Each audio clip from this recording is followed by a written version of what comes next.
আসসালামু আলাইকুম। যে কখনো রান্না করেনি কিংবা রান্নাঘরেও যায়নি, আশা করছি সেও তৈরি করতে পারবে আজকের এই রেসিপিটি এতটাই সহজ। একটা ডিম ভাজি করতে যতটুকু সময় লাগে তার থেকে বেশি সময় কিন্তু আজকের এই নাস্তা তৈরি করতে লাগবে না। এত বেশি মজার হয়, আপনি বানিয়ে না খেলে কিন্তু বুঝতেই পারবেন না, একদম সত্যি বলছি। আমি এখানে মিডিয়াম সাইজের একটা ডিম নিয়েছি আর ডিমটা প্রথমেই ফেটিয়ে এক সাইডে রেখে দিচ্ছি। তারপরে লাগছে টোস্ট বিস্কুট। আমি এখানে মিডিয়াম সাইজের 5টা টোস্ট বিস্কুট নিয়েছি।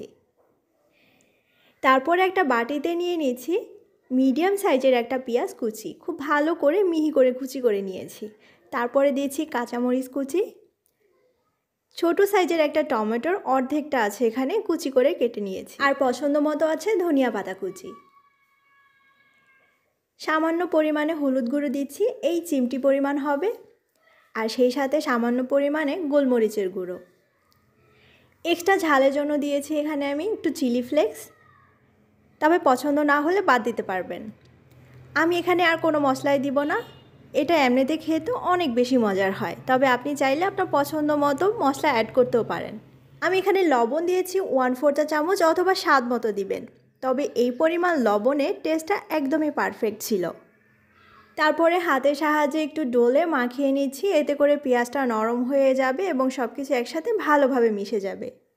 এবারে নর্মাল পানি অ্যাড করে দিচ্ছি 2 টেবিল চামচের মতো, আর সেই সাথে ফ্যাটানো ডিমটাও দিয়ে দিচ্ছি, আর তারপরে আবার একটু মিক্স করে নেব।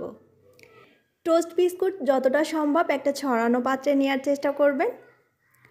এবারে বিস্কুটের উপরে ডিমের মিশ্রণটা দিয়ে দিচ্ছি, আর কিছু একটা দিয়ে এই ডিমের মিশ্রণটা বিস্কুটের গায়ে লাগিয়ে দিতে হবে।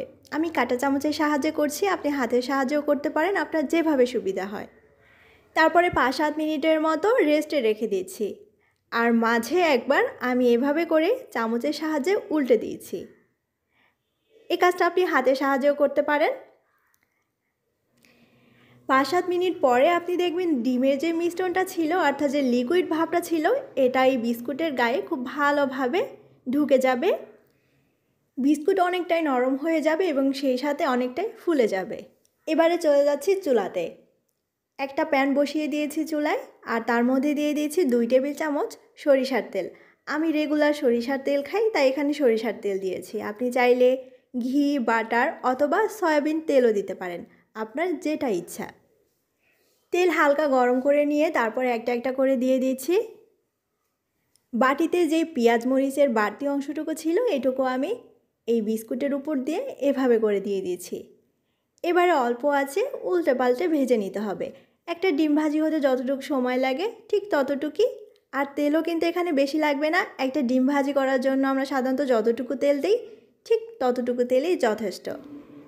যদি বেশি লাল করে ভাজেন তাহলে উপরটা ক্রিস্পি হবে, আর যদি অল্প আছে হালকা রং করে ভাজেন তাহলে পুরোটাই একদম পাউরুটির মতো তুলতুলে হবে। আমি আমার পছন্দ মতো রং করে ভেজে এবার প্যান থেকে তুলে নিচ্ছি। আচ্ছা, এবার দেখা যাক ভিতরটা কেমন হলো। এর ভেতরে কিন্তু একদমই তেল ঢুকবে না, ভিতরটা এরকম সফট তুলতুলে থাকবে। খেতে যে কতটা মজার আমি আসলে বলে বোঝাতে পারবো না। আপনারা অবশ্যই বানিয়ে খাবেন এবং আমাকে জানাবেন কেমন লাগলো। সবাই অনেক বেশি ভালো থাকবেন। আজকে এখানে বিদায় নিচ্ছি। আল্লাহ হাফেজ।